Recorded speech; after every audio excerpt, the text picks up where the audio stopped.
Welcome to the Live for Life podcast. And I'm starting it today because I'm here with Angus and I'm about to interview him. I have interviewed him in one of the earlier podcasts, but I now know him even better. So it's going to be even more of a deep dive. So Angus, how are you feeling?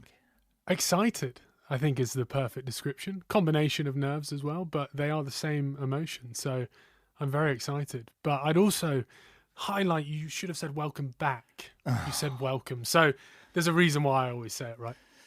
But to start, Angus has got a new jumper on. Explain. So I was having a mooch in Chelsea yesterday afternoon with... Mooch. Yeah, it's just a mooch. Is that a generational thing? A browse. Browse, okay. Yeah, so maybe it's a northern thing or a generational thing. Well, I guess you're northern as well, so... And we swung into Ralph on the Fulham Road. And I thought, actually, I don't have that colour quarter zip somehow. And I also don't have your colour. So I also thought it was very funny content as well to show the team strip. You're almost actually camouflaged because we have a new studio setting with sort of soft black velvet seats. It's very cool. It's very cool. The studio is wicked. And I knew it was soft black velvet, so therefore I need to stand out. And Angus had told me that I have to sort of channel my inner Graham Norton, who changes his suit for every single show. So therefore I decided, what can I do that's going to stand out against a black background? And so I thought bright blue, which I bought in celebration of our Manchester High Rocks trip, of course. Interesting celebratory purchase, but no, before it. Oh, so of course. The first time I had it was on this High Rocks trip. So it's sort of new hat as well. This is an existing hat which has been washed. Fantastic. And so the Under Armour is whiter than it was a few weeks ago when it went very grey. So yes, but anyway, so I'm going to interview Angus about so many different things. But to start off, I'm going to set the scene a little bit. So a lot of people don't seem to know who Angus is. He's known as the trainer in many of the media that we've had. And he is obviously a trainer, but his name is Warburton. And I think this is a key part of his personality. Now, there are 10,000 people in the UK called Warburton, but there is also a lot of bread called Warburton. So I need to emphasize that Angus's family makes bread. and therefore, throughout his childhood and his adolescence, this bread company has got bigger and bigger and bigger. And that surely has had an impact on his perceptions of self, his relationship with his family.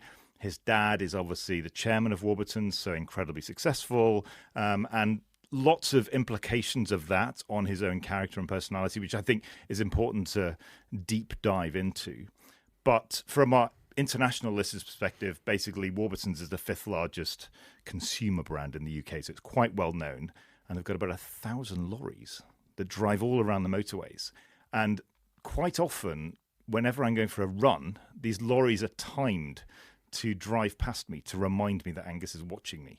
And very famous scenes at Christmas when I've been running in Bristol next to a Warburton's van.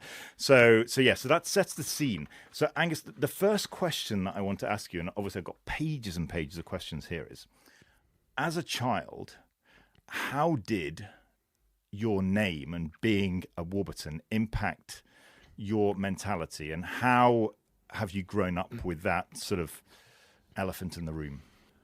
I mean, it's a very good question to kick things off. I think it was something that growing up in my early years didn't really have much of an impact. But the impact only really became known as I went through school, because it did almost give you a status that you weren't asking for, nor might you have wanted, but I was pretty much asked by every kid in the classroom, do you get free bread? And so having the surname, particularly going to school in Chorley, so just outside Bolton and growing up around there, it's a very well-known household name. If you don't buy Warburtons and you're from Bolton, it's considered quite bizarre. So particularly where I grew up, it was, I guess, very much a common everyday conversation around something there, which I'm sure would have, for some people, impacted what they thought of me from the get-go. Yeah. And then you moved to the south of England to go to school. So in theory, escaping from that ecosystem of everybody knowing what Warburton's is, but you were also moving to school at a time when the brand was getting bigger and bigger and nationwide. And then there was this huge advertising campaign with Sylvester Stallone, George Clooney, the Muppets, et cetera, which made it even bigger. So I'm just wondering, did that mean that when you were at school you were, I won't say sort of bullied, but did it have an impact on the way that people reacted to you? No, if anything, it was quite a big flex. Right. And some people might think it was the opposite, but indirectly it was quite cool, and it definitely made me more popular because of the surname, because of obviously the celebrities, and meeting the likes of Robert De Niro and things like that. Of course, have at a prestigious school that I was at as well, quite a significant impact on your social status. And so, how old were you when you went to boarding school? Was that 11? No, so I went first off to boarding school when I was 9 years old, actually up in Edinburgh. And I was very much following in my brother's footsteps at the time. And that was because they were at a school much closer to home, but a lot of the teachers had moved up there and they'd done really well there. So I went up there, and then I moved, obviously, then from Edinburgh down to Windsor way, and then up to Cumbria. So I was all over the country in terms of schools. And the reason I'm raising this is that knowing the way that I do, knowing you the way that I do, I think this is a very important precursor to your lifting and weight training. So can you explain how sporty you were at your school from the ages of 10 upwards? So initially, when I was at school in Edinburgh, I was quite sporty. And I think that was because the school itself was quite small but very sport driven. They had some great sports coaches, and we were given ample opportunities. Like, you had to play sport every day to some capacity. So through the autumn term, we played rugby. Through the Lent term, we played hockey, and then cricket was very much my sport, which I did thoroughly enjoy. And it was amazing being, if you were sporty, again, that was a popularity thing as well at a school I was at. And then I continued playing sport, but I actually switched to football when I went to school down south. And actually, that was the first time I was in a sport team where I was immediately in the C team. And I'd always been kind of one of the best players when I was at my junior school. So rather than, I think, getting stuck in, there was a lot of resentment immediately. And I guess from the get-go, when I suffered rejection in sport, that had an impact throughout my 3 years at that school. Cricket was the one, I guess, light. I was very much thrown in as opening bowler in the first team. But again, attitude, coaches fell out. I ended up being first or second change by the time I left. So sport was a part of it, but obviously weight training never was until I went up to Cumbria. And you are dyslexic. When was that discovered? Because quite often, if someone has got challenges academically and yet can offset that with strengths in a sporty way, then it can be a good balance. So if you were getting effectively demoted in the football side at the same time as having a challenge academically, that could be, I guess, quite a difficult situation. So when did you learn that you had dyslexia? So interesting enough, I was, I guess, not expected to have any sort of learning disability, as they were called, because I got into a very academic school. And then I got into the very academic school and realized actually how out of my depth I was in a lot of ways. And I did the trials exams at the end of each term. And I just always did terribly, no matter how hard I worked to some degree. Yes, could I have worked harder? but I found it extremely hard sitting in a classroom and digesting information. It was the something about listening to something that I'm not interested in. And I think at the school I was at, it also wasn't really accepted. Like, it was frowned upon to get a B where I was. And when I was pulling in C's and D's, I just felt stupid. So for such a big chunk of my teenage years, I was called stupid every day. By who? Just by pupils, by supposed mates, by teachers as well. By teachers? Yeah, I had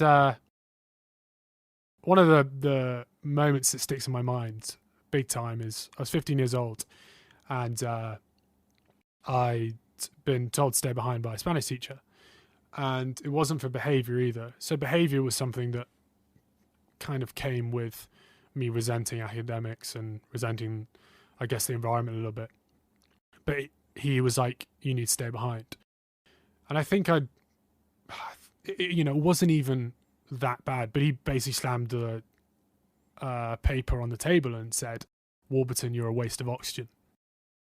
And as tough as I was at the time, and I guess the outer confidence I had, what that does to a 15-year-old is actually hugely impactful. And I am very grateful he did that now, because it is one of my big motivators. And even though he doesn't know it, and probably never will, the positive impact he's had has been pretty dramatic. But going back to when I discovered I had dyslexia, I effectively got to the point where I was just like, gosh, exams are so difficult. I need more time. So then I ended up doing a test, which was very basic at the time. Someone external comes in, and then I was diagnosed with dyslexia, and I was given a laptop and extra time. But that was kind of it. I guess now there is much more research in schools and much more support around the likes of dyslexia and ADHD. Whereas back then, it was just like, oh, he's a bit stupid. I think this is interesting because it's going to be a recurrent theme, I think, throughout this chat about how for many children and also adults, it's important to fail because that calluses you, and life is all about overcoming challenges. And so if you have a childhood that is free of all challenge, and I think very few childhoods are free of all challenge, but if you have a childhood that is free of all challenge, then you're probably going to have a bigger problem later on in life because you haven't calloused your mind to overcoming problems. And so, as you said, that obviously was a big positive and motivator for you. But I think for many people, it could have been a negative, right? So it's just maybe fortunate the way that your mentality reacted to it. And how did all of that relate to your siblings? So you had twin brothers that were the same school as you, and you've got a sister. So were they all similar to you in terms of like academically challenged, or were they all rock stars? And how was your perception of yourself compared to your siblings? I always felt like I was in my brother's shadow, very much so. But they were very much my heroes as well, to some degree. They were always straight A students. They were always top sports teams, and they thrived at the schools I went to. But the issue is every school I went to, it was your Harry and Jack's brother. And that really carried a reputation. And when I didn't deliver and I wasn't up to their standard, whether it's in the classroom or it's on the sports pitch, it's almost like I was neglected by some people or rejected, which was a really tough battle. And that's why what's so fascinating is when I did move schools at 16, that was the first place I'd gone to where I wasn't following my brother's footsteps. And no wonder that had such a positive impact. And how did your brothers react to all of this? So when you were at the same school as them, how did they... Well, interestingly enough, we actually never crossed paths directly because they were 5 school years above me. So when I started the school at 9 years old, they left the year before. And then when I started the school at 13 years old, they left that summer. So I was basically completely trying to fill the boots of two very successful teenagers. Interesting. And so when you moved to your next school, that was obviously a very pivotal moment. You were to be totally frank, you were asked to leave your previous school, right? Absolutely. It wasn't a voluntary situation. So that must have been a very difficult thing for you, your parents, and so on. So then you moved to your new school, and what was the immediate change as a result of that? I guess the name and the person that I was not a flex. Like, it wasn't cool to not get stuck in. And I worked it out very, very quickly amongst my peers, and I had the most incredible housemaster who has been such a pivotal part. And I quote him a lot with the quote, "Get some pride." And there's many more great moments, of course, but I think the impact of those, not having to kind of live off the reputation that I thought was cool anymore, just made me become myself, I think is the best way of describing it. And how did you think about your mental health at that time? When you first moved to the new school, looking back in hindsight, do you think you had very good mental health? Do you feel that there was a problem? How was your relationship with your family? Interesting enough, I guess at that age, I didn't really know what mental health was. And I guess that's a good thing and a bad thing, because it meant I didn't overthink things. I was wearing a mask, though, in the sense of I put on this very confident, bold image of myself, but was really quite a actually timid, insecure teenage boy. And that was certainly a battle. And if you were thinking about your own children, say 15, 20 years from now, how would you have helped yourself? If you have a son in the same situation that you were in then, how would you react to that situation that you were in? I'd have spent more time with them, and I wouldn't have kept telling them what to do. And I think that's something that Dad would agree with as well. And we've actually spoken about, which has been quite nice.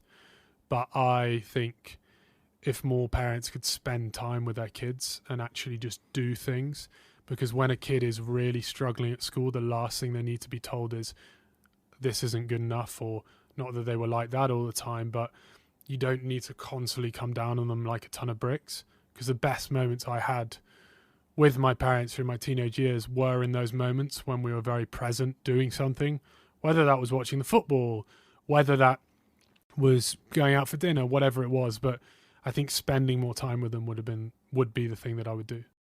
And in the critical, you could argue maybe 5-year period, maybe from the ages of 10 to 15, when your brothers were 10 to 15 compared to when you were 10 to 15, your parents are a very different situation in terms of building Warburtons. So I imagine your dad in your 10 to 15 year period was much, much busier because he was scaling the business at that point at a critical moment in its history. So it was perhaps much more difficult for him to spend time with you compared to spending time with your siblings. Would that be correct, you think? Yeah, I'd never really thought about it like that. I actually think his most intense work years were when I was the age of kind of being born to 10 almost, I would say. I think that journey to getting to the part when it was growing massively, that seemed, although maybe he was just a very good actor, he always was, to be fair to him, very, very present. But I think there was an element of, look, I was at a school that was 4 hours away from home. So the spending time together was very difficult. So that definitely would have had an impact, because you didn't really have in those moments, you had a phone call, not actually the comfort of being around a parent. And were you allowed to, I know with boarding schools sometimes there's restrictions on the amount of time you can spend calling your parents. Did you have freedom to call your parents every day? Yeah, we were given a lot of freedom, but funnily enough, I never called, they always called me, and it's because I'd done something wrong. It's funny, I still today get moments where if I see Johnny Warbs pop up on my phone and it's actually a funny photo of me and him, I almost get this little like anxiety, panic. What have I done this time? And now I pick up the phone and he goes, "How you doing?" Like, and we just have a great chat. So that's definitely been a big change. So if we pivot away from that into the weight training, so it was, I think, some of your mates at school and your housemaster and the famous run you got involved in, and so on, that made you start weight training. Can you describe that? Yeah, so interesting enough, and I'll obviously talk about the name of the run really openly, because I have huge gratitude for that school as well. So there's a famous run called the Wilson Run in Sedbergh, and it is basically the most crazy run across the fells. I say crazy, for someone who lives in Parsons Green, it's crazy. And I think Gino's coordination might struggle on these fells. There are elements of it, one called Muddy Slide, which was literally vertical mud, which you were taught to roll down because they were like, you're going to fall, and it's actually probably quicker to roll down than it is to run down. And funnily enough, I did roll down it on the day. But in terms of the impact that run had, you had to qualify for it. So it was the Lent term, and I was 17 years old, so I was in lower sixth. And my housemaster, to me and my mate Beans, who you obviously know, he said, you can all have obviously a meal and a couple of beers, your year group, if you two qualify for the Wilson Run. And you had to get it, obviously, within a time, otherwise not happening. And I don't think either of us thought we could qualify, particularly myself, and my parents definitely didn't, and I don't think my housemaster did. I think he was like, this is an absolute banker. Anyway, I did the run, qualified, and it was kind of the first time in years I'd called up Dad and I could feel how proud he was of me. And it was, as he said, then when he watched me do the Wilson Run, and it was the first time, rightfully so, that him and Mum had said how proud they were of me after I completed it. And I actually ended up out of 140 coming top 50, getting a really respectable time. And the amount of shocked faces of teachers as I ran round was like, what are you doing here? It was amazing. And as Dad describes that, that's when the penny lodged into place. And so from there, I kind of went through the cricket season, was similar-ish, but I had a much more positive outlook on life. I had a really successful cricket season within my team. Then had the summer periods, actually came out of a very toxic relationship then. And funnily enough, I decided, right, I want to go to Australia before I get a job, so after school. And so I applied for all these schools and eventually got myself an interview and somehow managed to wangle my way into this incredible school in Sydney to work out there. And I was like, right, I want to get ripped for Australia. What, were you going to work as a teacher? Or? So gap student. Right. So effectively helping out around the school. You'd coach sport teams from, I think I coached the under 11 Cs when I was out there, and we won 6 out of 7 games. I was actually gutted that we lost the 7th game. But yeah. How long were you there for? Only 6 months at the end. But it was you got paid for it as well. Yeah, but it was very much, you were effectively given like student food, all that thing, accommodation, and then you got given an allowance, which you spent on overpriced vodka, which you mixed with the likes of Fanta and then pre-drank before you went to a club you couldn't afford to get into. So I was like, right, I want to get ripped for Australia. Anyway, so my mate, he was captain of the first rugby team. I said, look, take me to the gym and don't let me leave. And he did exactly that. And very quickly, having come out of a toxic relationship, there was a lot of back and forth in terms of emotion. It was a very emotional relationship. She had her own mental health issues, and I definitely had mine without even realizing, as I said. And I realized that very quickly, obviously, the physical changes were becoming really evident. But the impact it was having on me mentality-wise was phenomenal. And that's why I have the message that I do to today about the mentality side of things and how it will change your life. And this is the interesting thing about people who are nervous about their teenage children weight training. So you were 17, 18? 17 at the time, yeah. And we definitely get a lot of messages from parents listening to the podcast saying, my son, usually, it's rarely they talk about their daughters, but my son is looking to start weight training. I'm a bit nervous about it. One person said, I think it's going to stunt their growth if they're doing weight training. Other people have said a child's teenage vulnerable body is at risk from weight training because they're growing, their bones are developing, their muscles are vulnerable. So you didn't have that experience, and how would you respond to those questions? Oh, it's absolutely absurd. And funnily enough, it actually went around at school. So the guys who were quite short and jacked, there was one guy, particularly the scrum half for the first team. He had the most insane body, and he started weight training from the age of 14 and taking protein shakes, which I say taking protein shakes like it's some sort of super drug. And powdered milk. Everyone was like, oh, it's because you weight train too early. So he got himself jacked. He looked insane, and people still criticized him in a way. And then obviously we very much debunked out on the podcast. If anything, it physically makes you grow better. So, but also, to your point, it had a very positive mental impact on you as well. Absolutely. It was life-changing. Really was life-changing, because it became that light in my life that I didn't have anywhere else. And that's the best way of describing it. Imagine everything around you feel is imploding, whether that's your school life, whether that's your relationships, whether that's family. And suddenly you have this one thing that you can go to every day that makes you feel amazing, that's having a positive impact on you. I think that's fantastic for a teenager. And I know there's a worry around social media now in particular. Back when I was training, there was less of that, and it was very much performance-based because I was it was a rugby school. There are much worse things for kids to be into / obsessed with.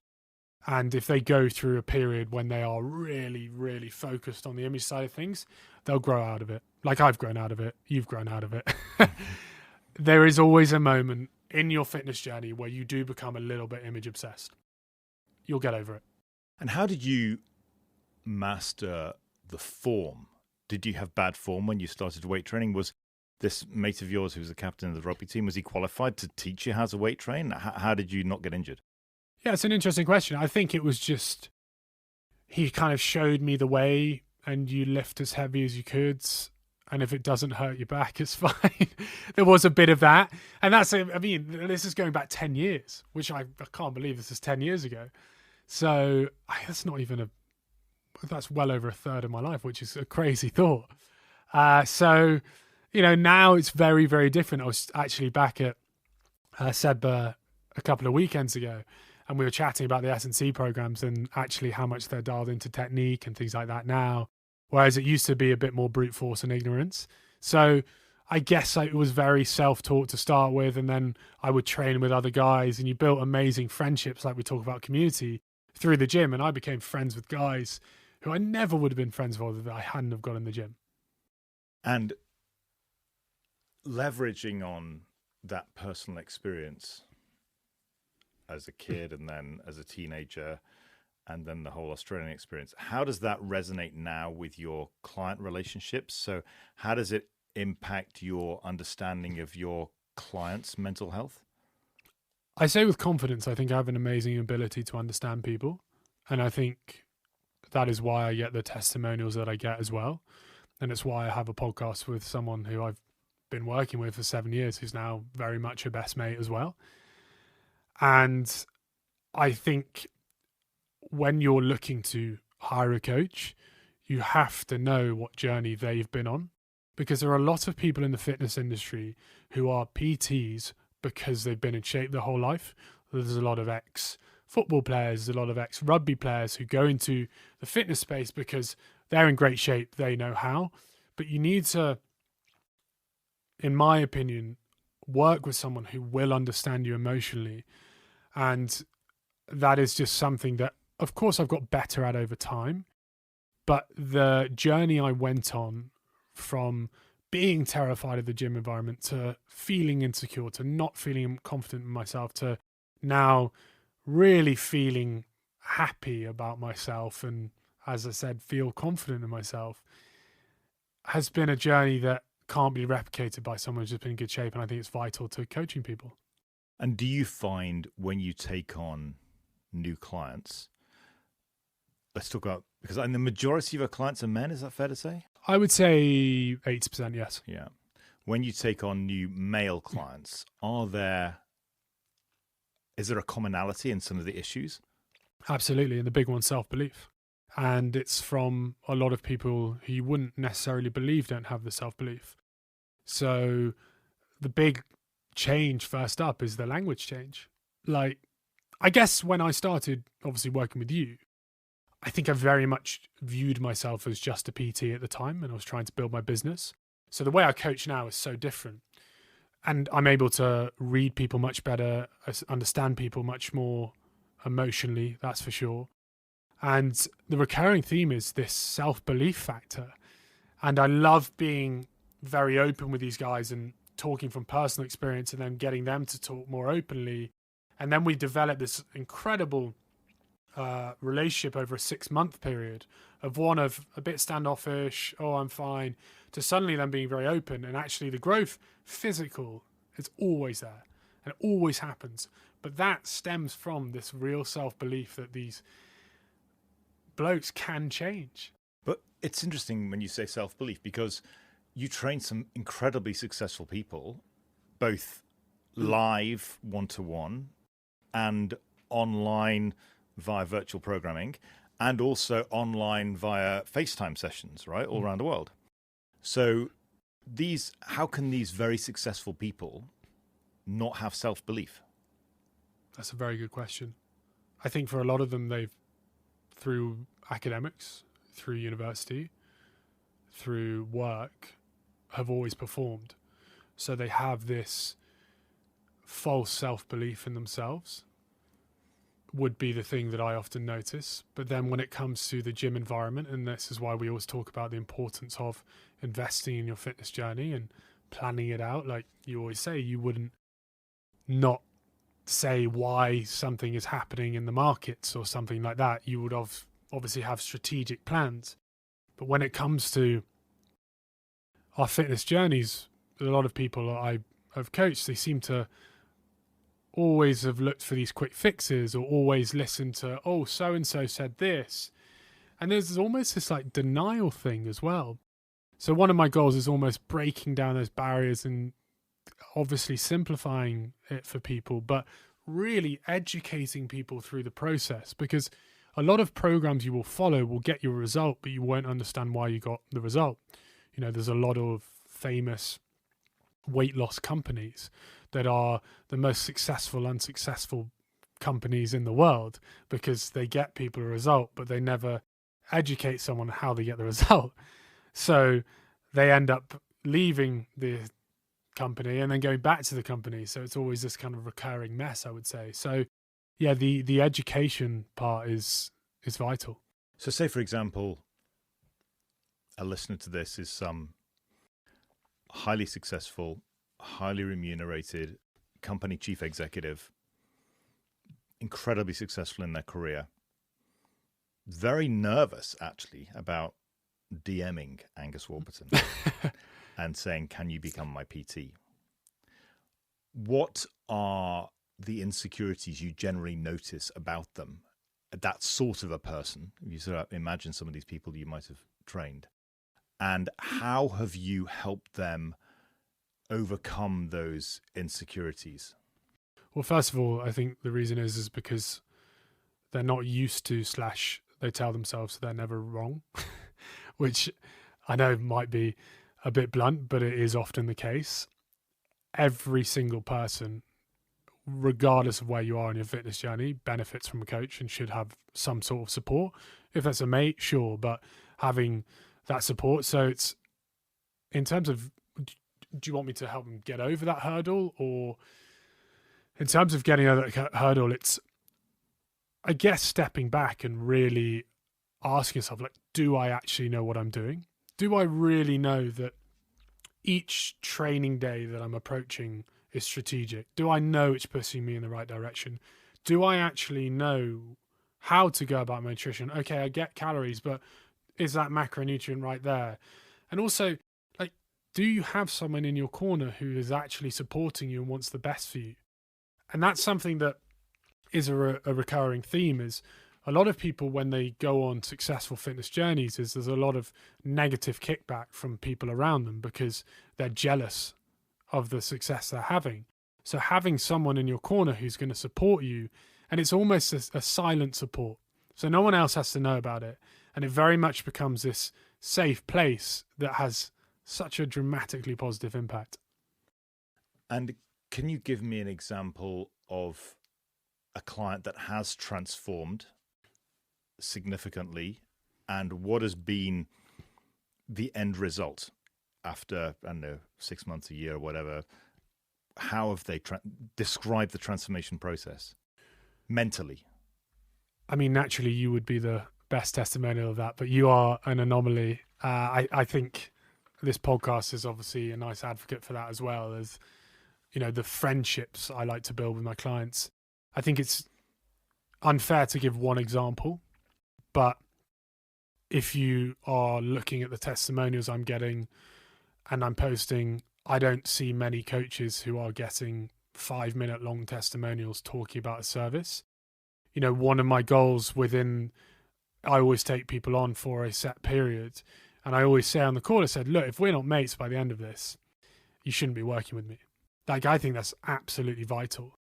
And the kind of outcome you would expect is, let's say some of the people I've taken on in the last 6 months, is they go from being someone who thinks they know a lot about training and nutrition initially, kind of exercises, goes to gym a few times a week. Nutrition is very like, oh, I'll just rein it in after a holiday, but then weekends kind of screw it. And then they almost initially have this, I guess, slight ego where they just think they know best. And then they kind of work with someone who asks the difficult questions, breaks down those barriers, but in a way that is tailored to them. So I always say on calls, a lot of the time we really dive into the mindset side of things, but there's no fixed way of doing that. Again, it's tailored to the individual. And at the end of the 6-month period, I would say, as a bare minimum, you know, I've had 7 years. I've had people for 4 or 5. You know, one guy recently, for example, we just had 3 years come up, and originally he said, there's no way I'm going to do, and this was way back, more than the 12-week program with you. But at the end of that program, if you go all in, and that's a big thing, I always say to people come on board, lean in. And I think, interesting enough, men in particular feel guilty about doing that. And I have to constantly reiterate, look, I am in your corner to support you, and I want the best for you. But at the end of that 6 months, you should have complete clarity on your training, and you have direction, and you know exactly what to do in the gym. You know training intensity. You have nutrition dialed in, so when you have time off, the 80-20 rule we always talk about, you're able to dive in, dive out.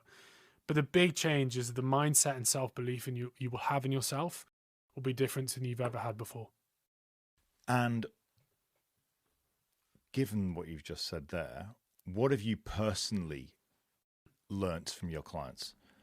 How have you changed your mentality? How have you changed your way of looking at life and the way that you overcome personal challenges by thinking about your clients?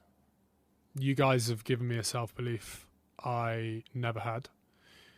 And as I openly spoke about, like, through my teens, for a big chunk of my life, I just thought I was an idiot. I really did. And what this job has given me is this incredible self-belief that I am extremely intelligent.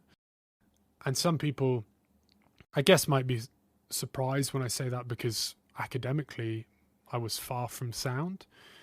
But the impact, you know, my close core of clients, and those listening will know who they are, have had on me, the self-belief I have in myself that actually dyslexia is a superpower, has been incredible.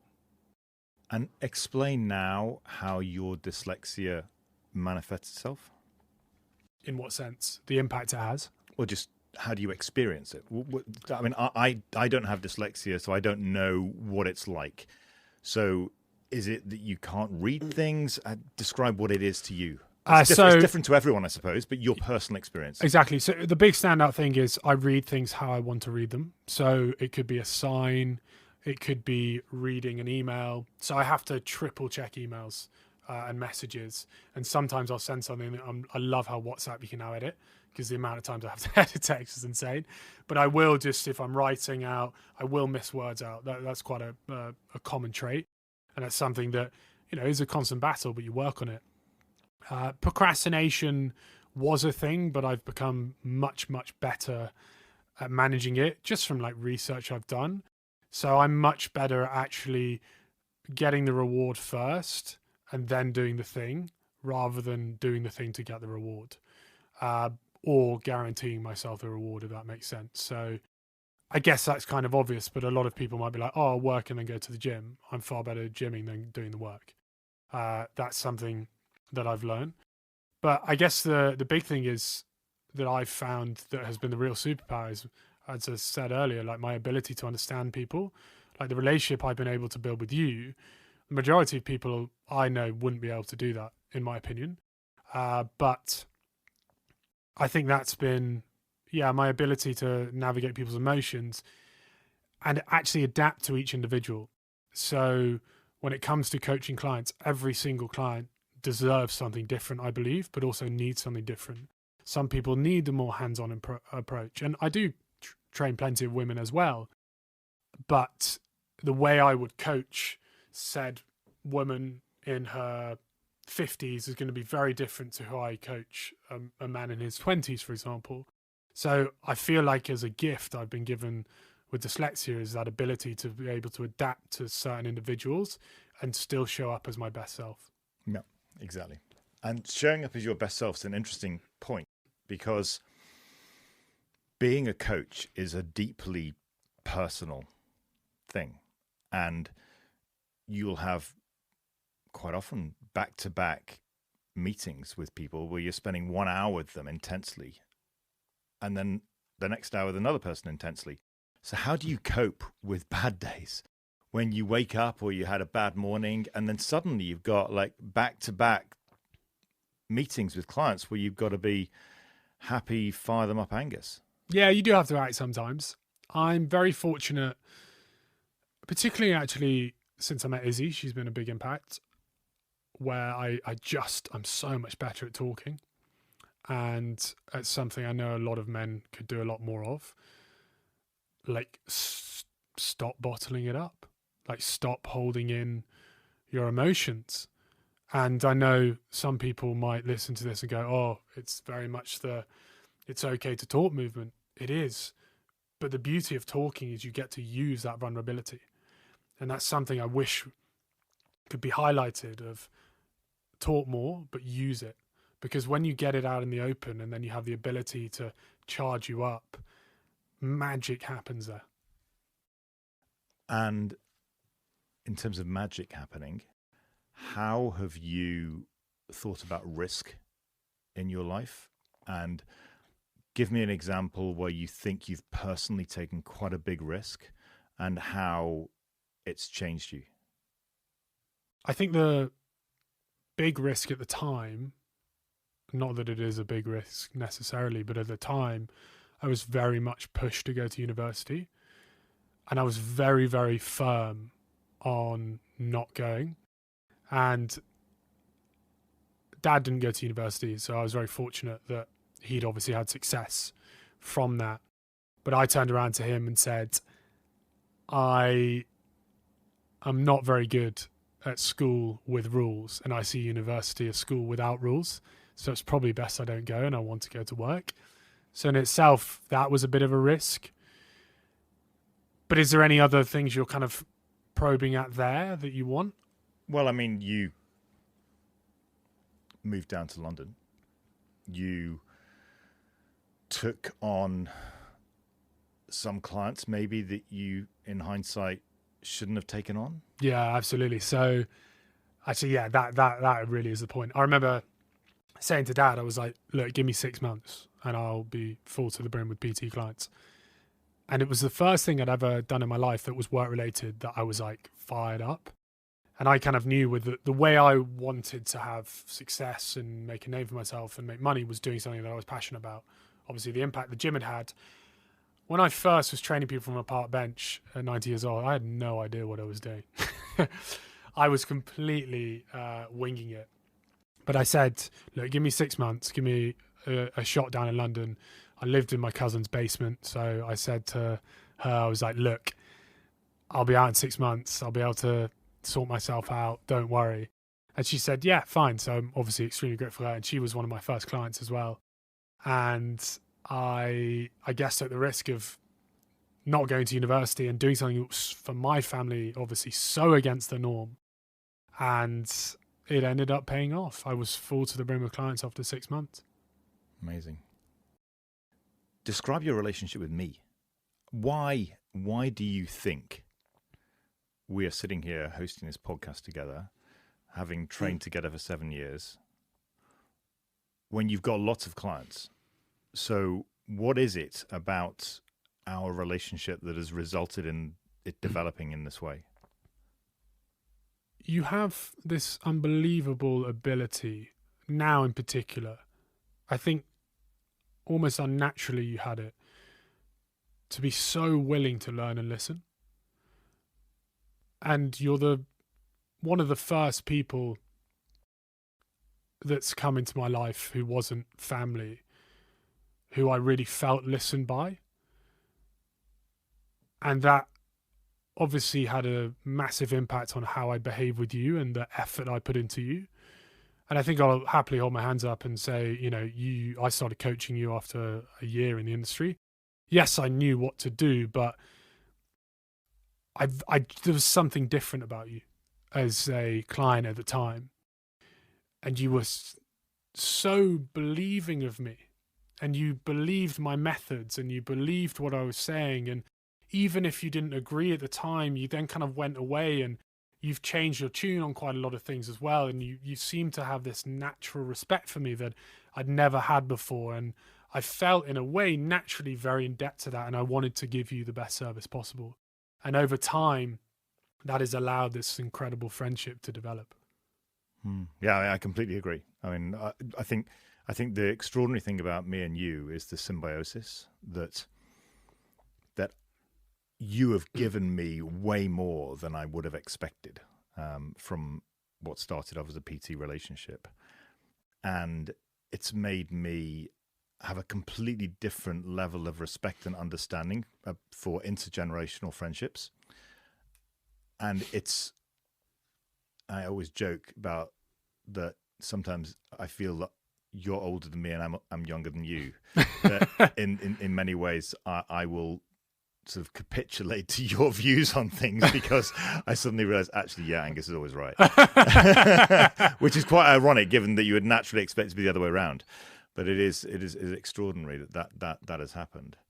And how would you say your normal, I stepping away from that, I want to explain to people about the way that you communicate with your clients and the way that your interaction happens. Because you and I have this, I think if we analyzed or Instagram or Meta analyzed our WhatsApp, oh my God, this like unbelievable volume of communication between these two people. It's like we sort of communicate every single day.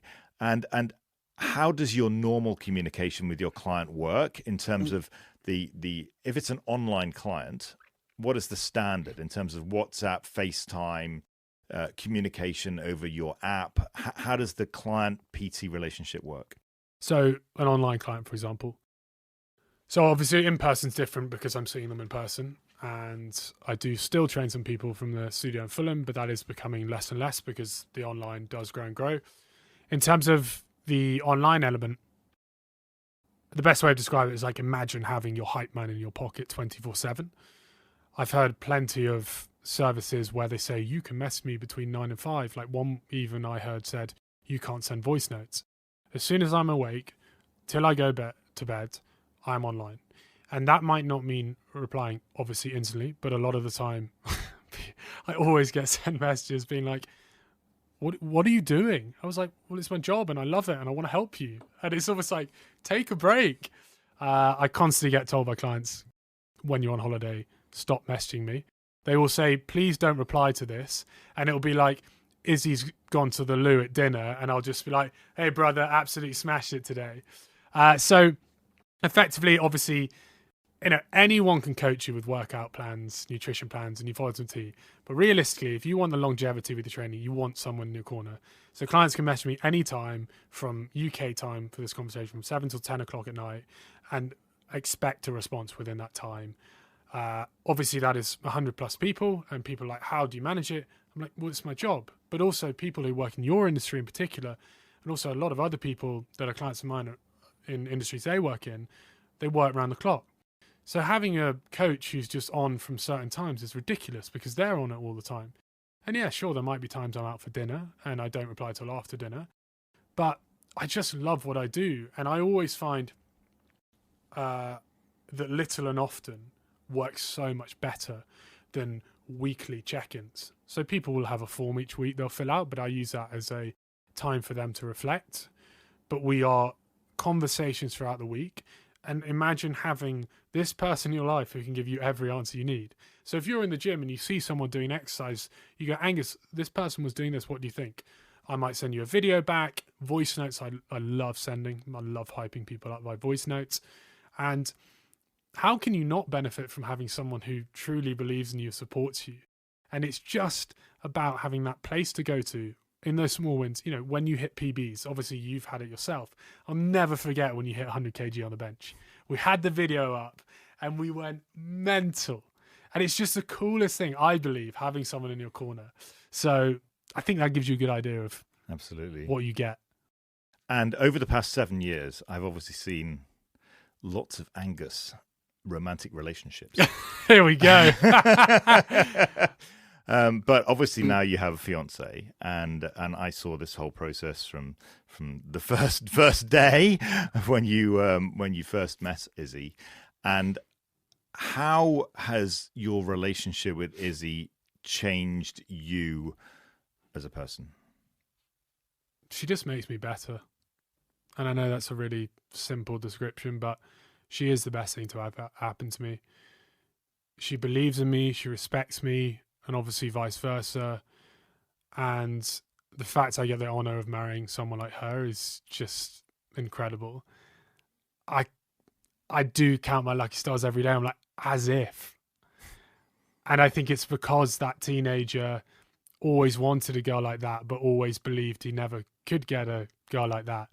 And the fact I now have a woman like that is just the most incredible thing. But more than anything, it's the respect we have for each other that I've never experienced in a relationship before.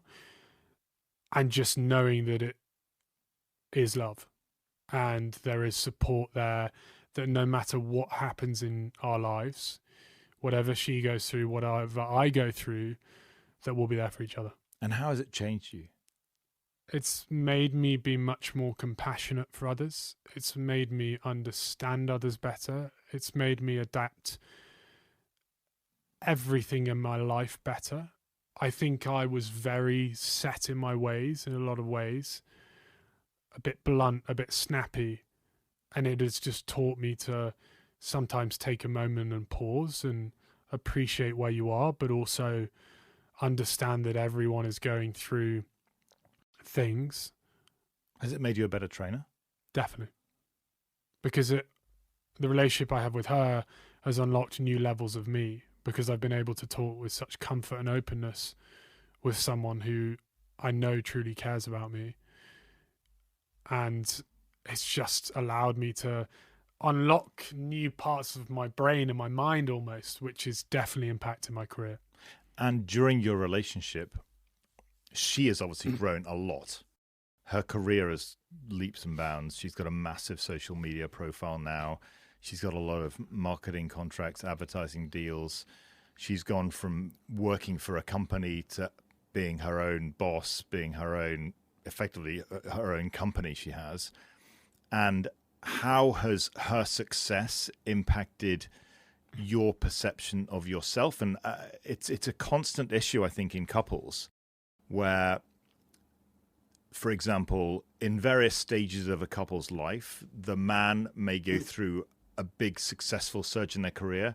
Then the woman may go through a big successful surge in their career, or as two men or two women, etc. You basically, as a couple, you have different phases of your career, and the way that you mentally react to someone else's success is mixed, because sometimes you can feel vulnerable because of the other person's success.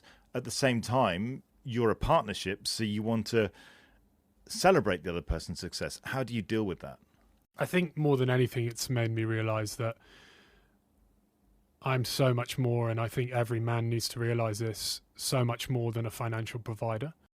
And it's enhanced all the other aspects of myself in the relationship, whether that's my care for her or the things I do or the way I behave.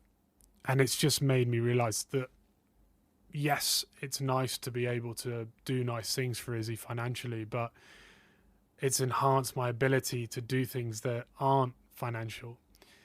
And it's made me a far better partner. And I think if more men could realize that, they'd have far better relationships.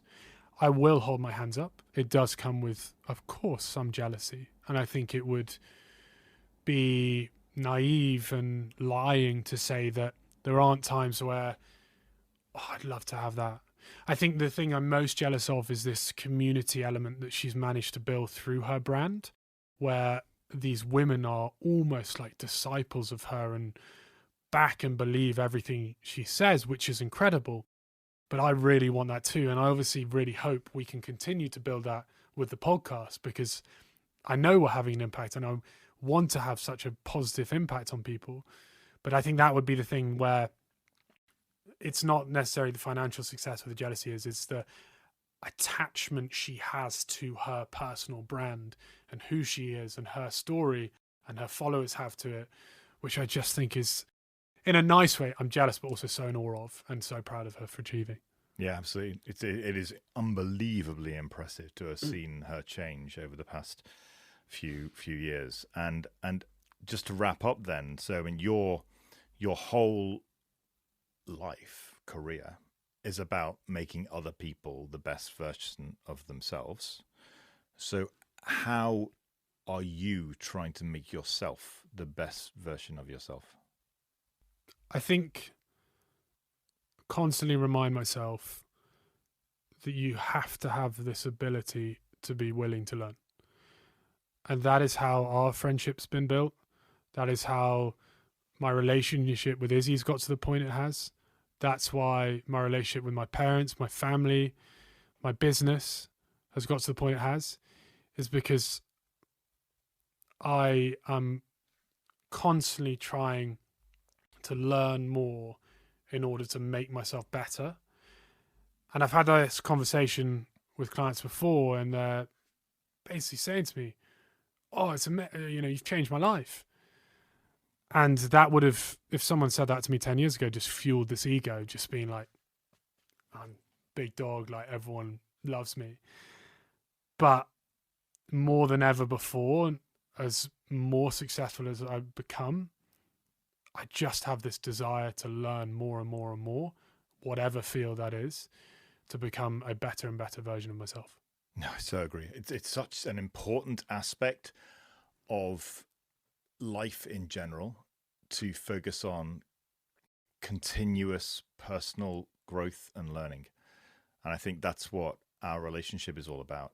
And yeah, this podcast is phenomenal for that reason. And I hope that all of the listeners get that from our relationship and are able to learn from it and try and do the same thing for their own relationships, whether it's with their partners, with their friends, just to constantly be open to learning. And I think that's how you grow physically and mentally. So Angus, it's great. Thanks a lot. Guys, thank you so much for tuning in to the Live for Life podcast. Whew, I can breathe now. Guys, also, any questions you have whatsoever, please do message me. And that's something, I know Graham said it, do not fear DMing us. Like I have such a desire to help people. And I'm not just going to say, sign up to my coaching. If you have questions, if you have queries, please message me. I want to help as many people as possible. And we want to help as many people as possible. And I know I always said about Izzy, I want to build this incredible Live for My Life community where we can eventually all be in a room together and all be supporting each other. So be part of that journey. Be a big room. It's going to be the Albert Hall of Wembley. Yeah. I don't know. Exactly. Thanks, Please everyone. like, share, subscribe. See you next time.